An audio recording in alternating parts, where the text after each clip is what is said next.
Park Hoon-young is probably the director who creates the best characters in Korea. Every movie he makes is about the content, but the characters of the actors are very attractive. So far, Lee Jung-jae, who played a double agent in the movie New World, and Wong Young-min, who shouted, "Brother," are still great characters. There are still people who look forward to seeing them.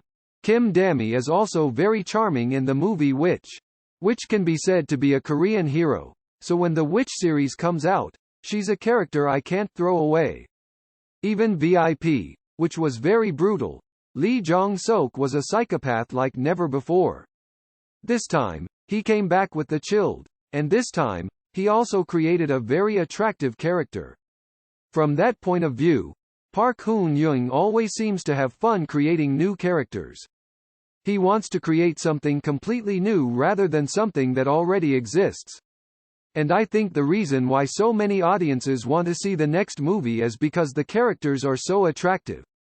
It was kind of weird when I watched the trailer or the interviews with the actors before the movie, because the main character looks like Kim Sun-ho.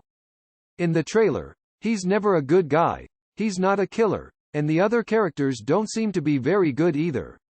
When I watched the movie, I didn't feel it at all, but I didn't know Kim Sun-ho's name. Unlike the other characters, no one ever called him by his name. Turns out, Kim Sun-ho's name is Nobleman. The other main character, Kong Tae-ju, who plays Marco, is said to have passed the audition at a rate of 1 in thousands, so when I thought of witches and such, I thought Marco was the main character for that reason. But if you look at the title of the movie, Kim Sun-ho is definitely the main character.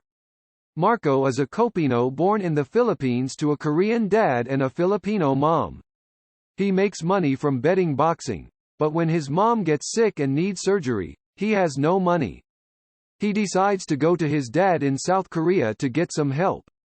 Just then, someone related to his dad in South Korea comes to him and offers to pay for his mom's surgery and get him back to South Korea immediately. This is where the chase scene comes into play. At the beginning of the movie, Nobleman is being held hand and foot by some unidentified people. He thinks it's weird that they're trying to kill him, but he's not putting up any resistance. It turns out that he's being held on purpose to catch the guy who's trying to get him.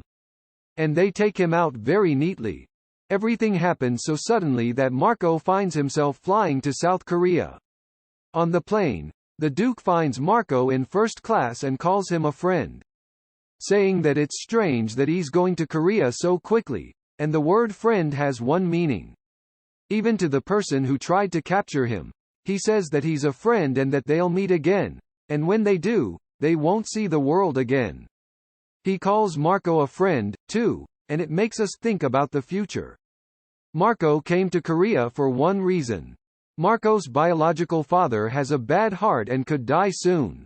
The problem is that all the rights to Han Isa Kim Kong-woo were taken away from him by his stepmother and Ga Young Young Ra-el. She has to keep her dad alive and rewrite his will.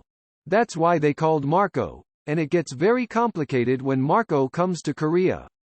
There are killers who have different ideas than Mr. Han, who wants to bring Marco back safely. Among them is Yoon-ju Go-era. Yoon-ju was the one who worked to bring Marco to Korea from the Philippines.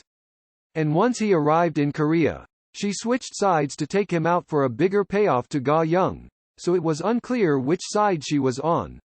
He realizes that Marco is in that situation, and he wants to keep him for himself, so he asks Han to give him $10 million if he'll hand him over. He's in the middle, and he's making a bet. From Marco's point of view, he's constantly evading the Duke, who he thinks is trying to kill him. Along the way, there's a chase scene where Han's team and Yoon-ju bite each other, and that's when the Duke's character really shines. He's always smiling and poking fun at everything that happens. He screams that he's a professional, and he really shows it in everything he does. Unlike Marco, who is serious all the time, you get the sense that Gui Gong is in control throughout the movie. Kim Sun-ho's smile has been impressive since the beginning of his career and has become somewhat of a signature in my opinion. He's a bad guy in this movie, but he keeps the pace going. Kim Kong-woo always plays chaebols or bosses, and this is no different. He's almost the only professional actor in Korea. An orphan is a completely different kind of character, and I'd like to see him play more roles like this. It's hard to think of another actor who can do what Kim does in this movie. As the action unfolds, the words he says in his unique tone make you laugh out loud. I'm looking forward to seeing what else the character of Nobleman has to offer, so I hope he makes it.